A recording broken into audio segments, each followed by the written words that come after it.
everyone, this is Jevning. What you're about to hear was recorded recently by Adam Lima, Communications Director of the Jevning Research Group. He went to visit our Navajo friend Don in Utah and had the opportunity to record tribal members. Not all discussed as Bigfoot related, but interesting nonetheless. I'm presenting this in two parts because of its length. Part 1 today and Part 2 next week. I hope you find the information discussed interesting. I don't know how to describe it other than like a demon type of sound. But it's silhouetted, hulking, every bit of 5.5 feet wide, 13 to 14 foot tall, pitch black. The one thing that ran through my mind when I had this encounter was I don't have a big enough gun. Your host, two-time witness and field researcher for more than 40 years, William Jevning. Welcome to Creek Devil. So my son-in-law Sower is a grasshopper lake, and that one had you can't see his face. It has hair has something hanging down like a shield on the face. And so, but it looks like he was looking at us. It was about, I think he was standing around maybe about where the fire is right there. He was looking at us now. Oh man. So, but this took another bed, then he took off and laid and then shut off his down out in on the sun. From there all the way he just jumped and he just and then he was there in a few. He was looking back at us and then I don't know what happened. They looked at it with binoculars and that's when that one was they saw that one a year ago, a year before this happened to a this. year, 2 years ago. That's about 2 years ago it happened. And then after that, April. In April, that's when they kill our sheep, 20 of them. There's no blood on them, nothing but my son said their back is broken and their neck. And that was it. Nothing, no blood. But one of them, they went and ripped the rib area. But there's no blood on it, nothing. Did you find tracks? The tracks was like the track is like this.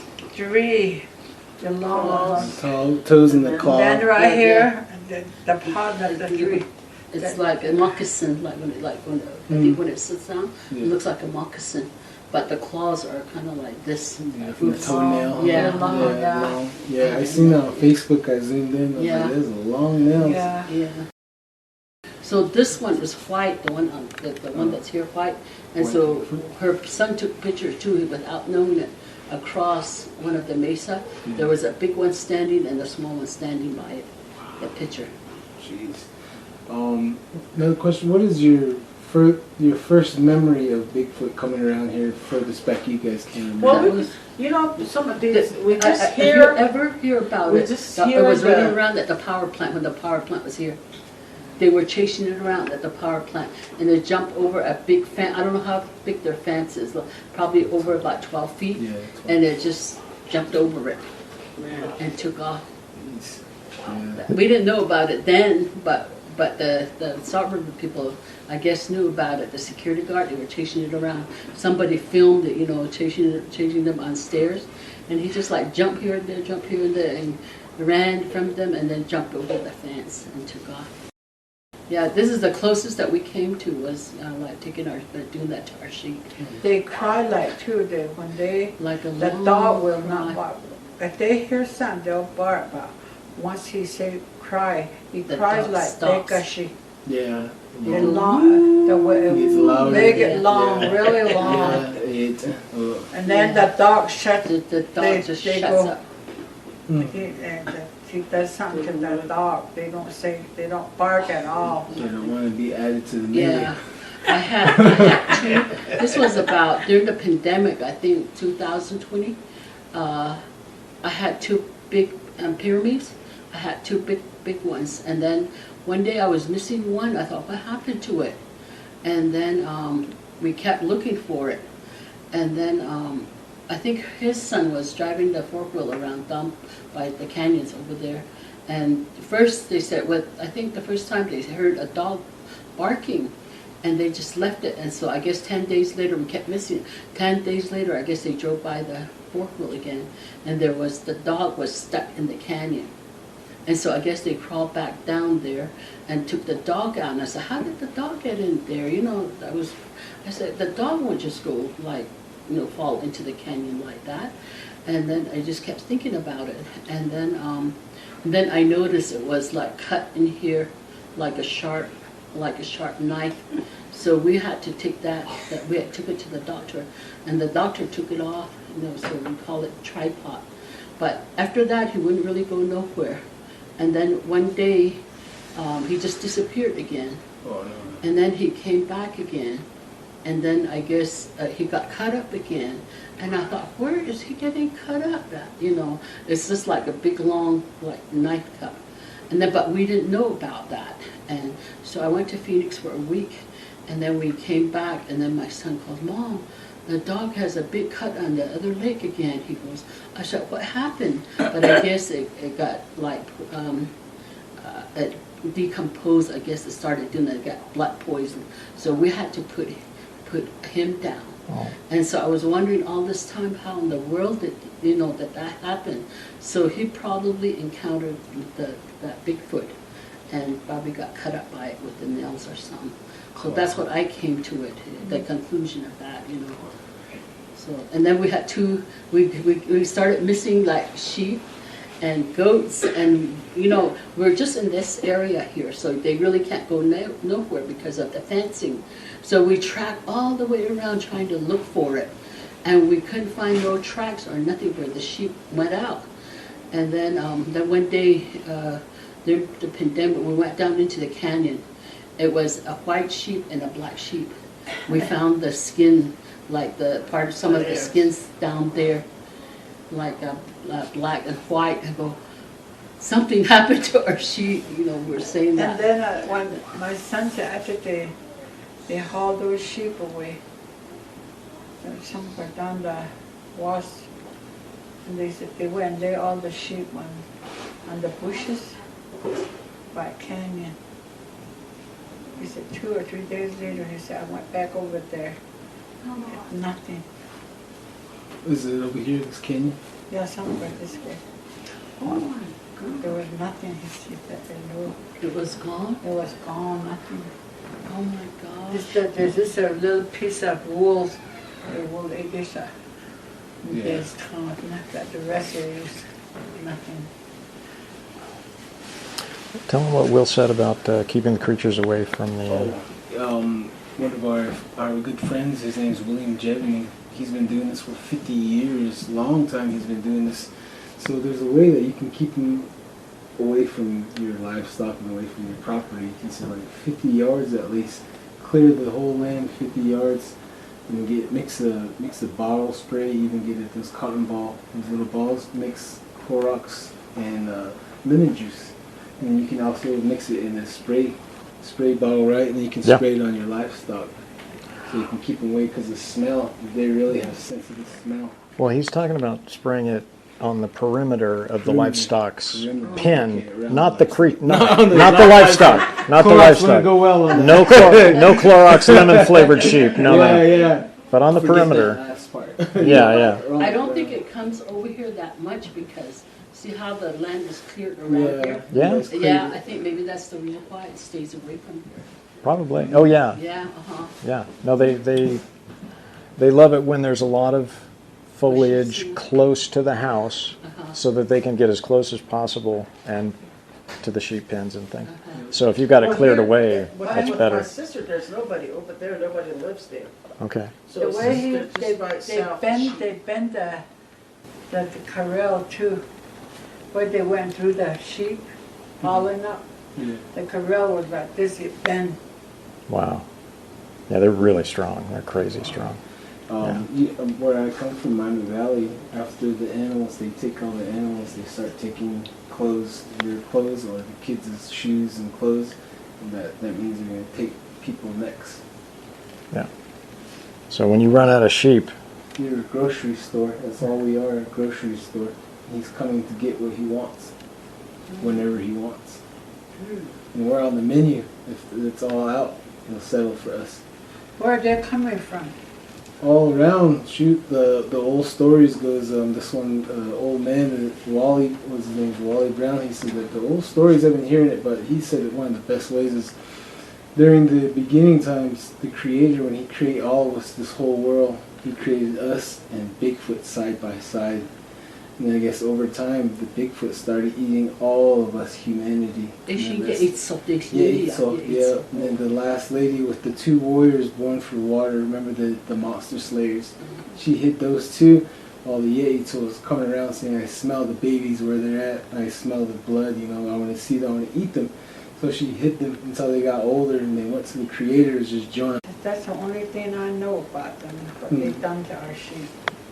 So the one that scene that you guys probably can interview them like later on. The one that the 2 kids that saw it, that saw that Bigfoot or whatever it is. That maybe when you're coming in next time, let us know ahead of time. Okay. That way we can have them there, so you can interview them. The one that Absolutely. actually saw it.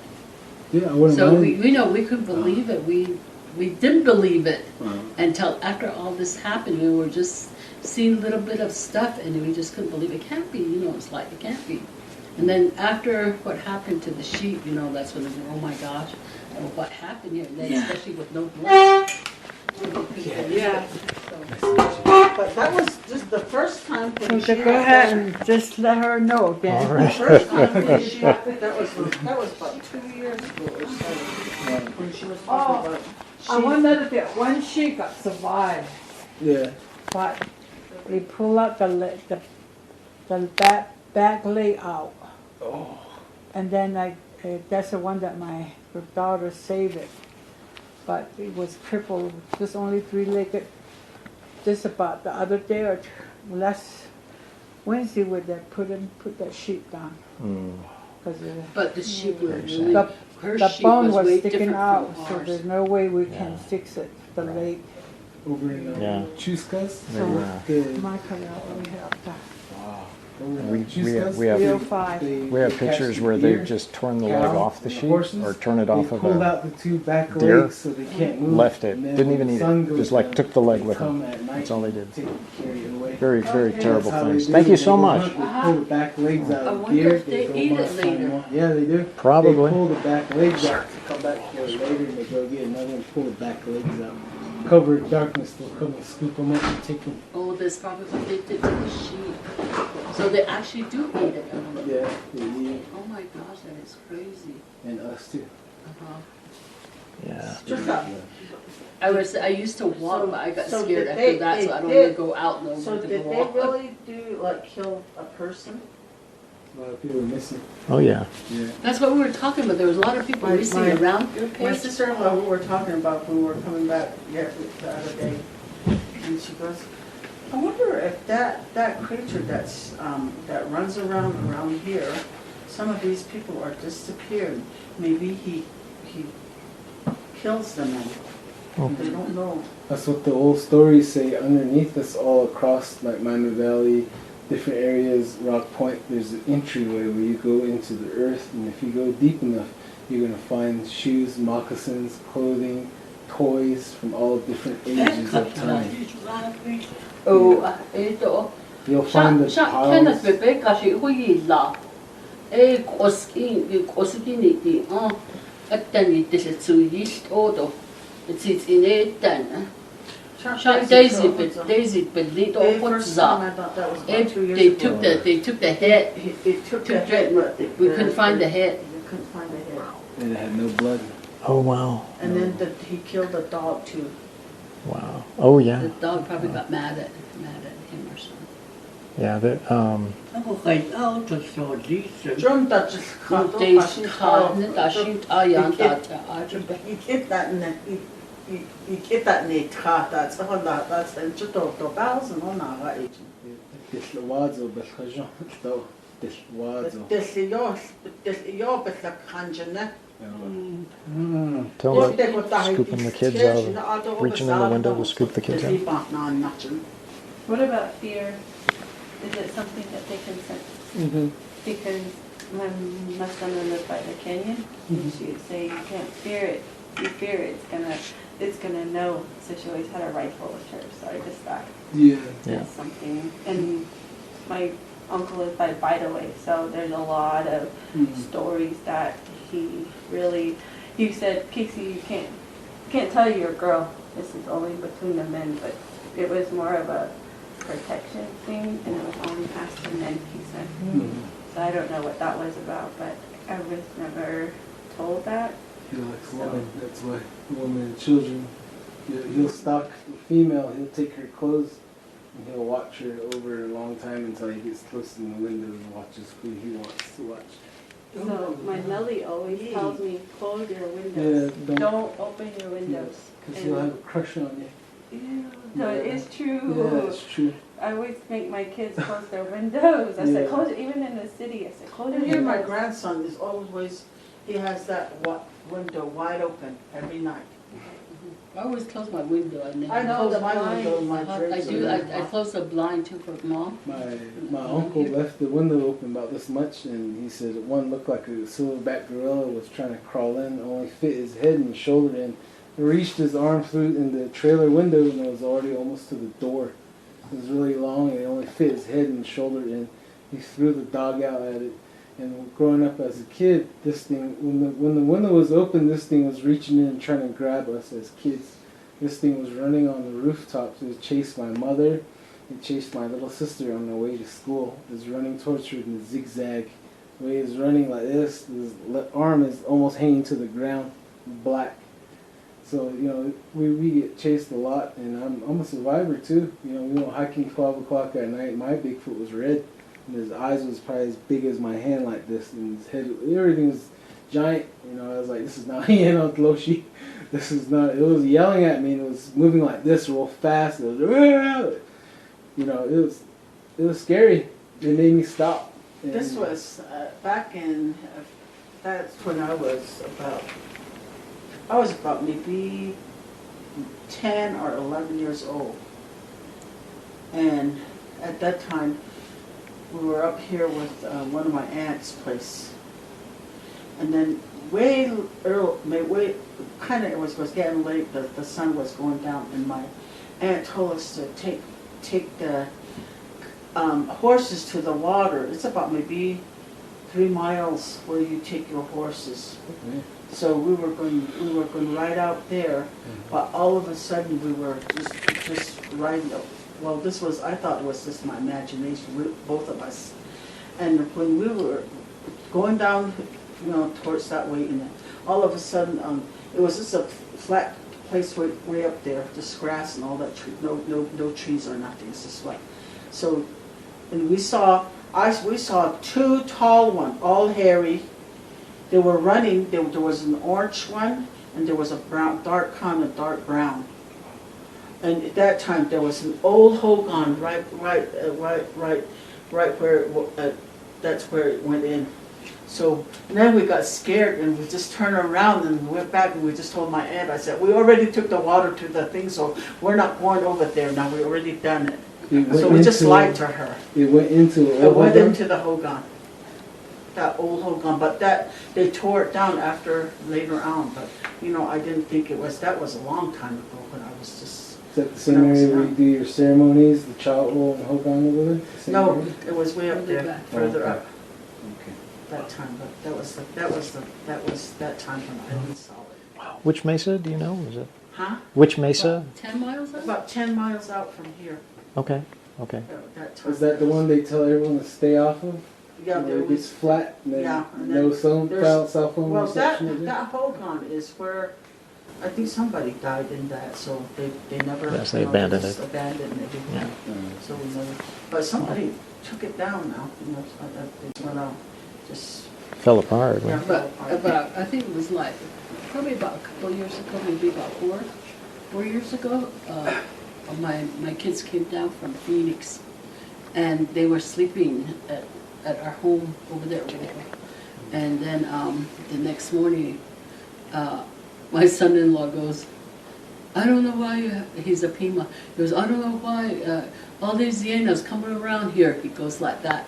So I guess they were sleeping, and they had kind of had like the window open a little. He said he smelled something, and then he said he looked up, and there was this big and the window was way up high, and I was wondering. He goes, there was a like a hyena looking at us. He goes like I woke up to it. He said I just froze there, and I just I stared at and looked at me, and then he said it took off, and then the next morning I guess they couldn't find a track. And then I go, are you sure? He goes, yeah, I saw it was looking at us. He goes like that. And then I said, that must have been a tall person. I go, because it's like about maybe 10 feet up the window. It's like a smaller window. And they said it was really staring at us. And he said, I just froze there and I couldn't believe it. So that next morning he told us, and then he brought his horse down. And his horse, I guess they were running around in the corral. He noticed that when he was tracking up, they were running all the way around in the corral. And it's like they were spooked. And then ever since then, he said he don't want to bring his horse down. But he said that's what he saw. And he doesn't like to sleep at our house because of that. He goes, I'd rather have the city light, he goes, like that, instead of the dark. Yeah. But anyway, he said that's what he told me. I didn't believe him either, but he goes, I did. He goes, I did see it's like a hyena. He goes, it was staring us through the window. I said, oh my gosh! I said, I didn't know that. He goes, but anyway, that's what he told me. Probably these kids are learning it too, and that's what's going on too. With all this, with these things that are.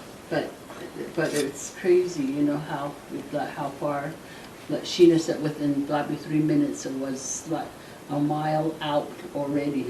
And then turned around and stood there like their hind legs looking back at them. And they had binoculars with it. Well, one of my at that same time about last month when that happened with my sister, a month and a half now. Yeah. And she said that she woke up, the dogs were barking to her dogs. And she said she woke up early in the morning, and she said that she looked out the window and she saw something way out there. It was white. It was standing right there.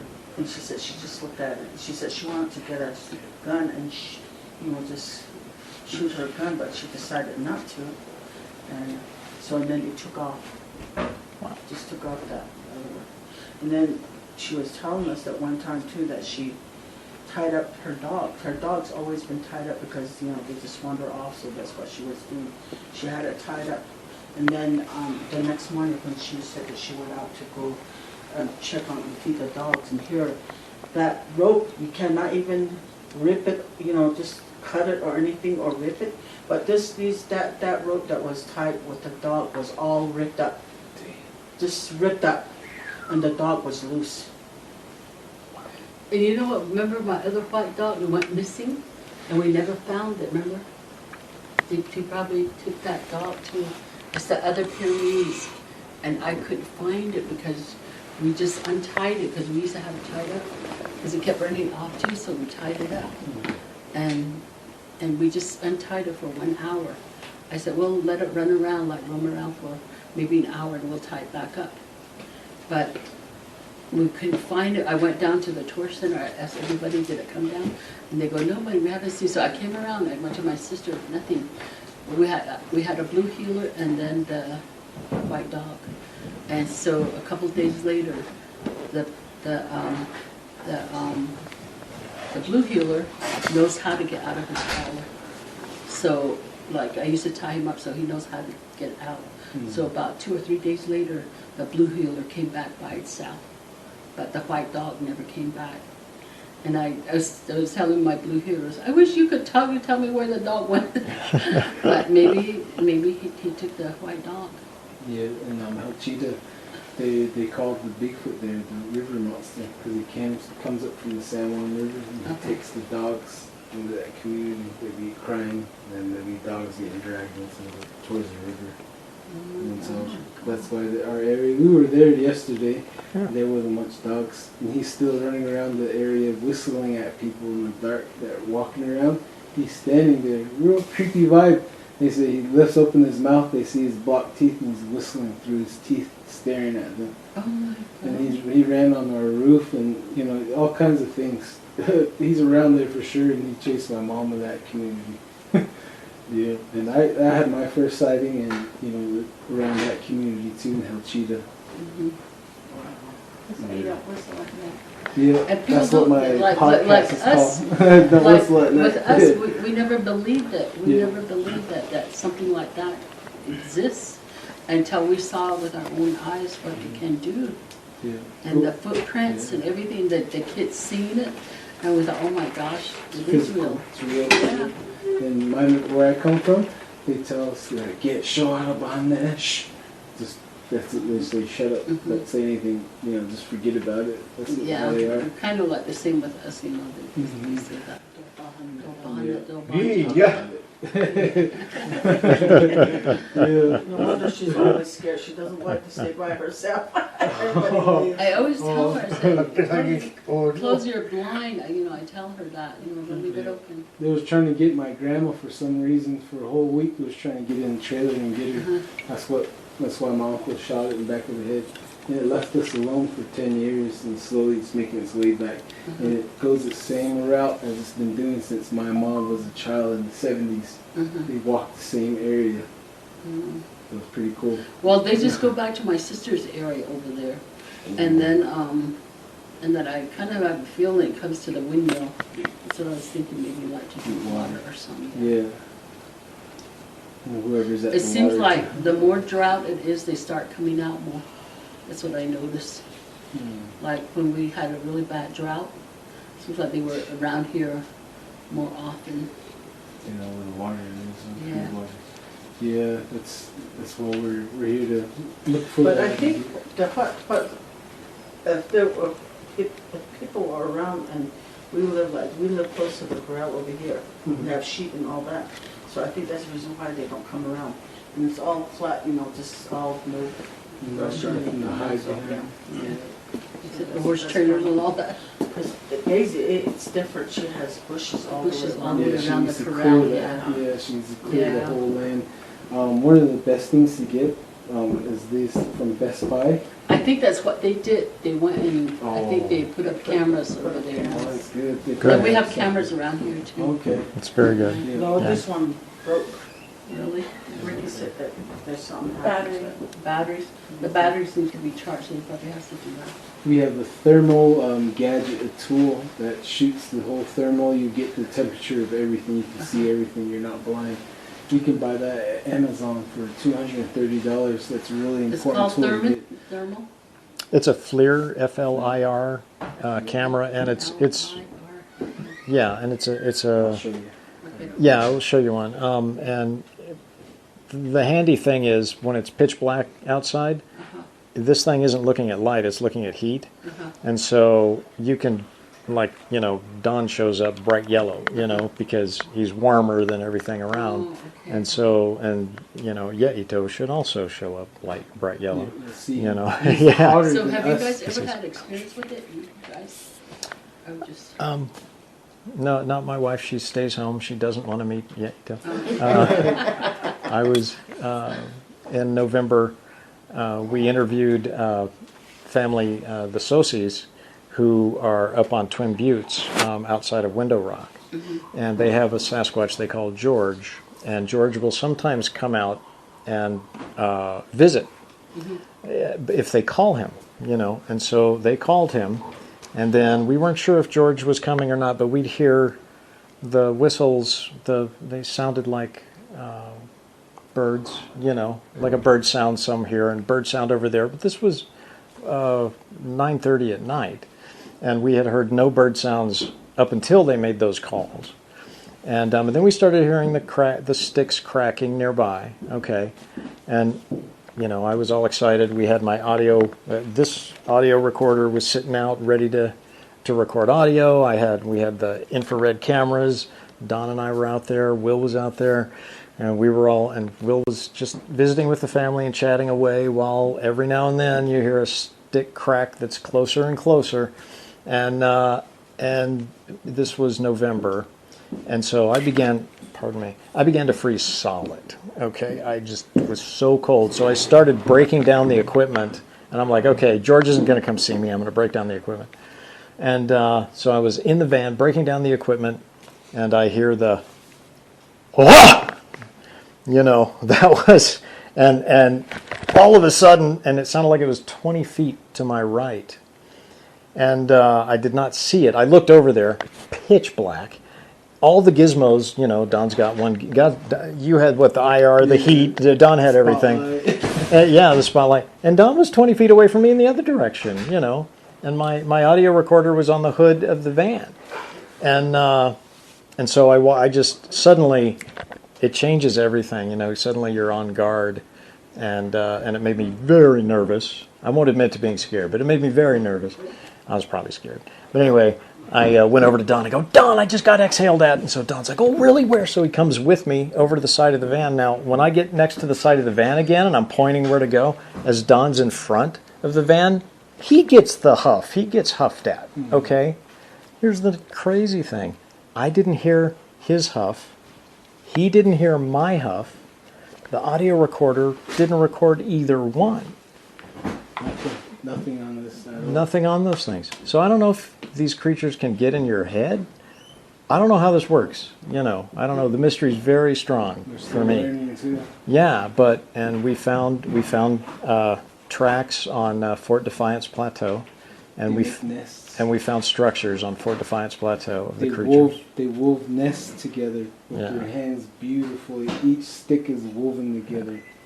Yeah, it's all holding in place. It's amazing the way they make their nests. It was impressive. Yeah, as you look at it, and you're like, nope. I can't imagine anyone actually taking the time to put in that work to create a structure like that in the middle of a bunch of pinyon trees. It had a little beam on top running across, and everything was woven together. Yeah. It's just something that thinks different than us. Yeah. Really intelligent, though. Really intelligent. Yeah, they're really My brother smart. was saying too, maybe this creature is like from outer space, like UFO. Just don't, because he's always getting in trouble, so they just threw him off. He's doing something here that's crazy. Yeah, and he had a lot of kids, and they're all still they're carrying on Dad's work. Different colors. Yeah. The older they get, they turn white. That's what the locals say, Chuska. Really? We caught a picture watching us. Like we were going to the Urbana Pass one day. There was no horse carcass. Second day, there was something dragged the horse body right there. We're like, that wasn't there yesterday. Well, we walked. Yeah. You know, when you say it was dragged, there were no drag marks. No. Something picked it up and dropped it to the road where we can see it. And it was kind of mummified. It wasn't fresh. It was ancient. It had its neck it was twisted around behind it, so it looked like. Yeah, and when you mentioned the straight cut of your dog, this one had a straight cut this way. It was under the armpit all the way this way. Wow. And then down here too, all the way this way. Yeah. So, And it had two femur, like where it was laying, I went 50 yards into the forest. It had two femur bones side by side. I was like, that is weird. And I went 50 yards more, three bodies piled on top of each other and bones scattered around all three horses. Yeah. And we started taking pictures around, and later on we saw the white one up there watching us on the ridge. And then the local said there's an evil white one there that likes to eat horses. So we have the local story to tie with the nest and the white Bigfoot at that place. The picture of the white Bigfoot he's very far away. He's really a white set of dots, far away, but it's up where there's nothing else white. And I That's the same picture with her son. You don't see white over there, on that side towards the canyon. Yeah. Everything's brown, red, and then there's this white thing standing there with a baby. Wow. And we could believe it. And then, but I think it'd be good to have you interview Sheena and her boyfriend, as they actually saw it. Wow. And they jumped over the fence and they saw all that. Yeah. So I think it'll be good to talk to them. They'll tell you everything. That'd be terrific. I'd love to talk to them if we can. Yes. So that's our story. Wow, that's lovely. Thank you so much. Now I'm scared. That's why I don't like to walk. They had this red paint right here. Remember the red ochre? They would put that on there, our ancestors, to tell the Bigfoot don't touch us, we're traveling at night. We have to travel at night, so they put that red thing right over. Yeah, and then they would use, the warriors would use that too, versus the other enemies, they might have their own magic. So we would put that on at night, so the Bigfoot won't bother us. So that's what she has right here. This is Chief Moreno's sister. Je m'en fiche, je had abonné de China. Dat je grand is, je had abonné de China. Je zijn abonné, she had dat. Oh, yeah, not Josh, you've been yeah. What the? They're saying, For me, I experienced with the Josh, I don't know, Bigfoot, I don't know, my daughter's boyfriend. I guess he said he doesn't remember, but I guess he knows. And one time, my husband went away for work. He went to Wyoming, so I just had my kids at home. And then my daughter got mad at her boyfriend, told her, get out of here and leave. So he took off and left. And then way later at night, we were all sleeping, and then I guess my daughter woke up, and she was really, the dogs were barking and all that, so she was looking around, and then she comes over, Mom, I see something. So come on in, let's go over there, let's look at it. So from the window, we were looking at it, and there was a trash can, a big barrel. It was just about maybe from here to a little ways, right up here where that white truck is, and here it was bouncing. It's like a ball. Wow. It was a ball bouncing up and down. It went bounce into the bushes and all the way to the outhouse. Quick question. And go ahead, sorry. And then after that, we just waited there. We knew I really didn't want to see, we didn't want to get close to the window, so we stayed way back, just looking at it. Then all of a sudden, it came out, and then it came back into a ball, and it started bouncing. It bounced all the way to where our entry, our road. It stopped there, and it was just there. It was round. And here, our cat went over there, but it was kind of, but there's this dog that don't like, he starts barking, and he was barking, he was running around. And then it just disappeared right where the bushes were again, and it just went. So then my daughter, I guess my daughter knew who it was. Who that person was. So she kind of had a feeling that he does that? Yeah, and so she told my son in his ears, if you shoot, don't shoot him. Just shoot right on top of That's what they always say if they know it's their family. And then after that, my daughter came. My daughter goes, just shoot it right, So then we went out, and I gave my son some bitter herbs and all that, and they gave it to him. I said, let's take this and all that. So we got some ashes, put it over ourselves, and then they started walking on the edge of the canyon, and then my son came over to me. We were standing on that. I said that I saw his head sticking up, and then it went back down. So then I told my son, I said, this was a 30 and 30 shot, both big guns. Yeah. And he went and I said, just shoot above it. So he shot it, and then and then he jumps up from there and he goes, hey, you almost shot me. It's me. Wow. And we got so... Wow. Me and my kids and all of us, we just jumped into the truck and we just took off. We just left him there. Wow. We left him there, and then we got scared of him, so we came over here and told my mom. And then my mom, we just left it alone. And then I guess he does that. He's still doing it, but he's not here now. He's just living with her. We took him to medicine, man. We knew something was going on like that. So But he said, well, I guess he said that he doesn't know he what's told going on. he told everything to the medicine man that they put him in when he was a baby in there. Daisy. The cave or somewhere, wherever they Right. go. He said they put him in, he went in as a baby with his dad. So he said he doesn't speak the Navajo language, so it's just English. And then he was kind of raised by the father married a white lady, so he was kind of raised by the white lady.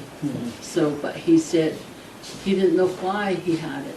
He had no idea, but all he knew was that his dad took him into the, what do you call it? I think ING. Oh, he said he went in there. His dad, I guess, when he was a baby. Then I guess they put it on him, but he didn't know why he had it. All he knew was that was weird because he would be in Page, like he would be in Page, and then he'd drive back over here, and he'll be over here. And he said you can travel like this with it. He goes like that. Yeah. He said that's And then why. he- And then he he said had- that's how I knew My, it was. my granddaughter's, that's the father's, that guy, my granddaughter's his daughter. She used to one take night, off at too. night. And I guess she was, it's a heredity thing that like Passes. yeah. Family and curse. so Yeah. my husband, I didn't want to sleep outside, so he was the only one that was sleeping outside, my husband. And then he said that he was way late at night, he was sleeping, all of a sudden something came up on top of him, Jumped on. crawling, jumping on, and then he said that he hit it. He hit that dog, and here it was my granddaughter. And then my husband goes, go back into the house, what are you doing here? But I said, you should have got up and looked where she went. And then after that, I took her to the medicine man, and they told me that just really watch her, keep an eye on her, don't let her go out at night, because they're trying to catch her they're going to catch her, so just keep her, don't let her do that. And so that's what I did, and I really protect her, and I don't, so that's what happened to her. Wow. So she has that gift somehow. Somehow she has that, but she doesn't know. She's just, So after like the medicine man did something for him, he gave it all up. Like he told him that I don't know why I have it. And I don't know if he speak Navajo. He goes, so I don't know what the heck's going on. He was like that. Wow. So the medicine man, I guess, fixed it for him. Usually they teach them through songs. Teach them how to chant in songs that will lift them up. And Yeah. So he didn't know that, and he didn't speak Navajo. So all he knew was how to get into it and take off with it. Jeez, okay, yeah, that one. Usually when those things come to you in your dreams, they say they have a right to you because of what your dad and your parents, grandparents did. They all come down to you. They say, I have every right to you.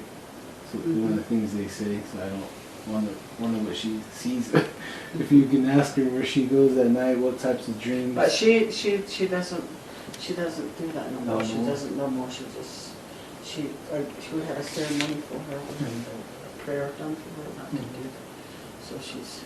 That's good. But I keep telling her, don't go running outside at night. I don't want you running around at night, because one time she was telling me that, Mom, Grandma, I can run as fast as A coyote. my My Nolan. Our dog, his name was Steve Nolan. So he says he can outrun him. Sheesh. Wow. Yes, she- That's what, and then I said, Wow. don't think that, why don't you talking that way? Don't ever, I don't want to hear that. But she's with a man now. She don't live here no more. She lives in Tate. So. Back in the day, that they would call them the messengers. Their job was to keep us all informed Yeah. when there was enemies. Yeah, I coming. heard that. Yeah, like Yeah. Fort Summer. Yeah, You and know, some of take the message crystal back. gazers, Yeah. some of the hand tremblers. Uh-huh. Yeah, some of the ones that can see. They through said it was days. good from the Yeah. beginning, and then they would not. Yeah, we had Ayeli, the natives in Aneth, they come from Ayeli, so the one who quivers. He was hiding in bear's ears and going all the way down there. They said he would wake up a day or three he would have the chills in his back. He said, "They're coming, let's go." And he'd get them to safety every time. The Utes, the Mexicans, and the United States Cavalry and the Mormon militia, everybody was looking for us all over, and he was having dreams. They're coming. Every time they would escape. Yeah, his name was Ayeli. Then Hashkani was over here. Everyone knows Chief Hashkani. My ancestor used to hide from him, and he was a skinwalker too. But his power was more dark, evil things, not messenger stuff. But his was really, really evil. Oh. Bringing dead people back to life type of evil, and eating them. Wow. So that's the real dark power that they used to have. And then same thing with me. I'd be walking out there in the dirt road holding someone's hand leading me somewhere. They would drive miles and find me walking by myself in pitch black. I'll be 3, 2 years old, 4 years old, 5 years old. And I'll be dancing in the living room too with something. Yeah, that was happening a lot to me as a child, and they brought a preacher in. And then he chased, the light came out of my mouth. They said that this guy had the median spirit, the gift of foreseeing the future. That's what they said. But every now and then I can see 3 days ahead. They didn't chase it all the way out. I can see already 3 days, 3 weeks, 3 years, sometimes a day ahead, but it's real scary. So I know like that's what they say, the medicine and the gift of foreseeing. You know, the crystal gazers, those guys, but no one ever. My grandpa refused not to teach us that, because all his songs that was taught to him, the songs would pick him up 3 feet and then take him places while he's singing. So that's how he would bring power. It was singing and chanting, and this thing would do whatever they want for him. So he chose not to pass that on to us. Mainly the bad stuff, I guess, on the Yanni side. Yeah.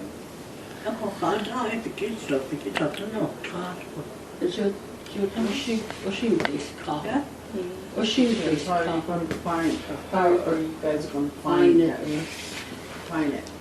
Tracks. The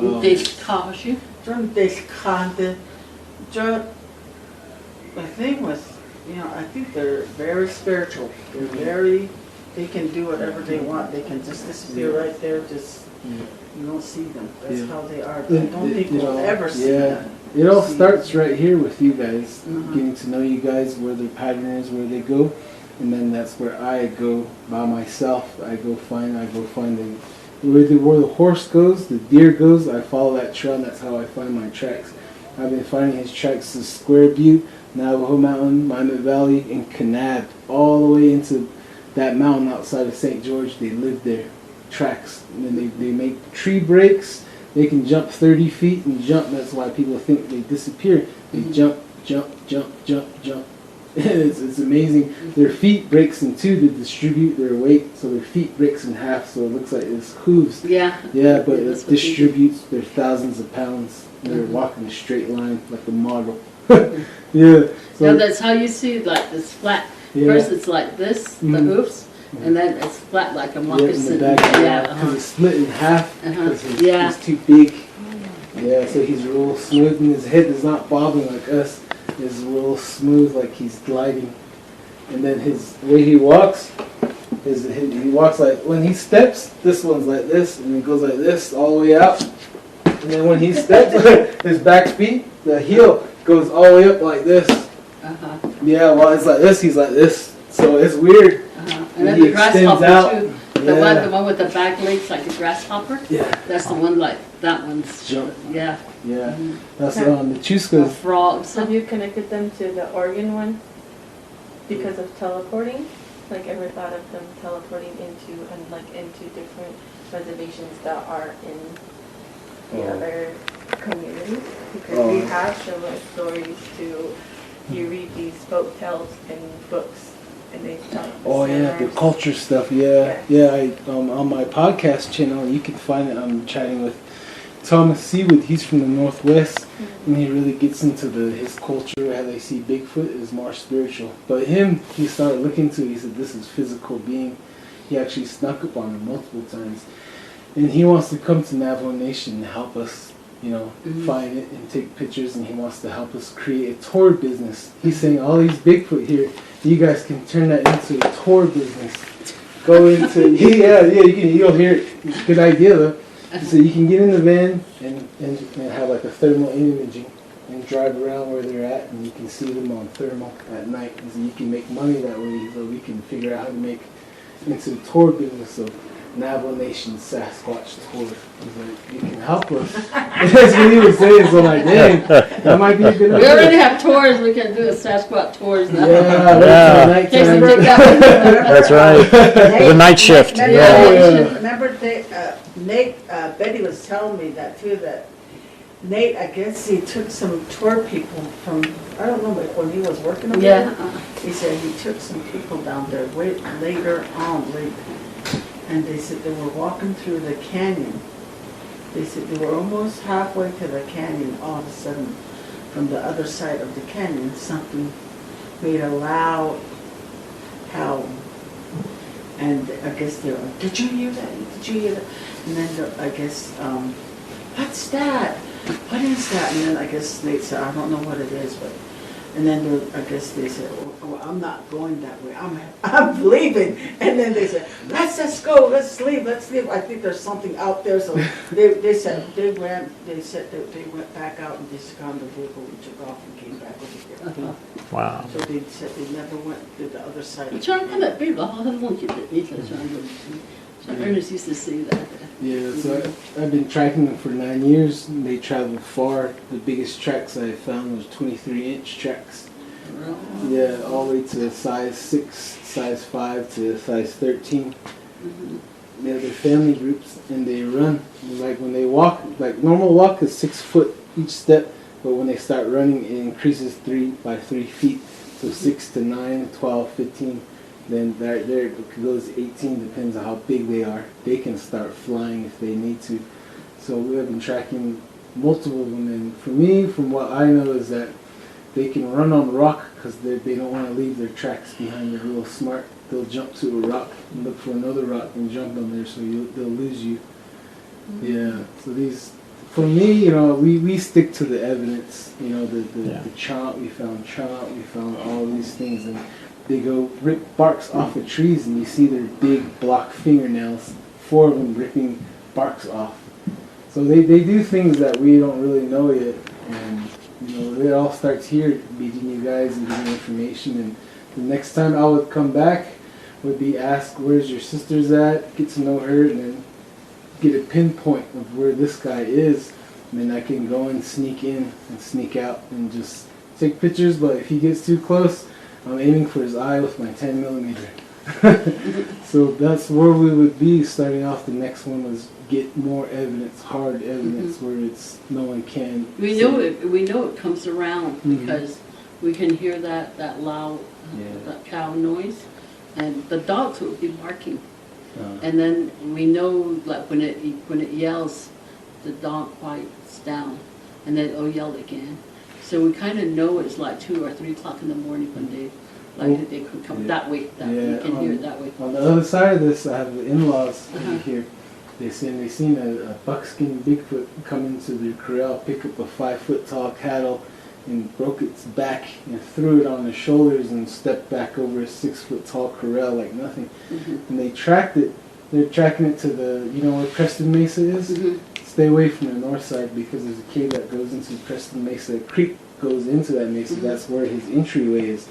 They're tracking him for 10 miles. He guess the cow got heavy. He dropped it, and he was dragging the cow into the cave. They got deeper into the cave. They're smelling death and blood and rot and all that stuff, and they didn't want to do it. They didn't want to go further. There was 5 of them, all rifles. They got scared in that cave. They turned around, went back to their homestead. This time around, they stashed rifles and shotguns all around the homestead. And they seen him coming again. They made a signal. They all got their rifles. And he stepped over the corral to go after the next 5-foot calf, and they all unloaded on him. And the only thing he did was he wanted this, covered his eyes and turned around and walked back. And he never came back again. They're saying they were shooting him, the bullets didn't do anything, so the only thing he did is cover his eyes like this. But the skin she got on is bulletproof. Oh yeah, There's a canyon way up there, It's just pitch dark in there. And one time we went in there, and I didn't want to go in there anymore because it's just black in there. You can't see nothing in there. And it kind of like smelled like mildew and all that. Kind of stunk. And I said, I don't want to go in there. But we have flashlights and all that, so we just backed out. I didn't want to go in there, but it was pitch black in there. They can give, it goes that way. yeah, they give scent off when they're excited. Uh-huh. They give their odor off. And sometimes they can smell sweet too. Uh-huh. As in Guido, where I was tracking one from Square Butte to the Mesa, we were smelling honey, really smelling something sweet. Yeah, I don't know if that's her, if those are her or not. Uh-huh. Yeah, yeah, we're not alone here. Yeah. Yeah, it lives here on this whole mesa going up to Biji outside of Guido. Uh-huh. Yep, all along there, the people say in the morning he's yelling all the way those mesas. So one of the rules over there, they have to stay off of those mesas. Nobody can be up there because he's up there. Remember what Orlando said about his odor? That we interviewed Esther and her family. She lives very near the Dene College, the Dene University, and and her son Orlando. I guess he's a marathon runner. Yeah, ultra marathon. He's just this gung ho marathon runner, and they have a Sasquatch. It's not George, but it's a Sasquatch who comes around frequently to their I think to the mesa, which is very near them, and Orlando has smelled it a number of times, and he said if regular human body odor is like a jalapeno pepper, he said this Sasquatch odor is like a ghost pepper. It's that strong, and he says you can't stand it. You know, like you can't stand to be near it. So I just throw that in there when it comes to the scent of. So I thought that was very fascinating. Yeah. So all corners, I even went to Hopi land. They seen him too. Some scary stories those Hopis had. They said that they got home from Flagstaff one night around 11 p.m. They were hungry, so they were cooking outside the barbecue. They said the dogs was making a weird howl, bark, and growl all at the same time. So it was looking towards the fence. They looked that way, and they said big pairs of eyes was really low to the ground looking at them. And they got the spotlight, and they put the spotlight on, and they said the big old head on all fours, and he stood up really tall, turned around, and just walked off into the creek. And they said that creek, Polaco Creek, that wash, every now and then you'll see him traveling, going back and forth. He goes into the Little Colorado River towards Loop, and he takes it into the Grand Canyon here. There's these canyons that these Navajo police told me he lives in these canyons, and he frequently travels the Little Colorado River to Loop. Then it goes into Prescott, that canyon del Muerto goes right into Sedona. So it's all a freeway, it's all his ways of passages, and we're stuck to this road that takes us in circles. And he shortcut here and there. He travels fast. Wow. Yeah. Okay. And that, All right. thank you guys. Yeah, thanks so much. Yeah. We have fun. We're gonna definitely. You guys all text me a number. I'm going to send you my podcast. Tomorrow's my show. We're going to have a lady from Red Mesa, Sweetwater. She's seen the buckskin colored Bigfoot. Her and her friend, they walked up to it. He looked at them.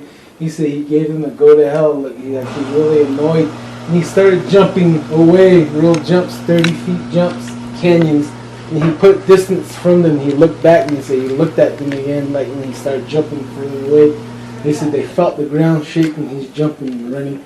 And over there in my experience in Guido, when he ran away from us, the ground was shaking. My mom and Halchita, the ground shakes. And also, while the ground is shaking, it sounds like a helicopter. And they're running away from you. My Nellie lives by Preston Mesa in the hills. So she's the one that taught us. Don't go out in eclipse. Don't do, she's really traditional. Don't whistle at night. Yeah, don't whistle at night. Close your blinds, and she's the one that really dressed it. Like if we had like pitch dark, she wouldn't let us. She had a bucket because she had running water. We had to pee in there. Yeah. She's like, nope, you're not going out. You stay in. And That's she how I was was raised too. like me too, and she wouldn't talk about it. And my mom said, you don't talk about it. Like, you don't. And I think just hearing you're welcome talking, in. You're yeah, welcome you're in welcome. if you talk So about it. like, you're talking about it at night.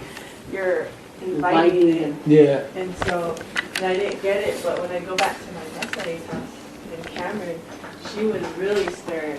So she was very, That makes us in Cameron. that Gray Mountain going up. Yeah. These are the hunters for Bigfoot. They were hurrying and coming back, and they heard. Thanks for listening to this episode of Creek Devil. If you or anyone you know has had an encounter with these creatures, please contact us at williamjevning@yahoo.com. That's William, Jevning, @yahoo.com. All communication is confidential.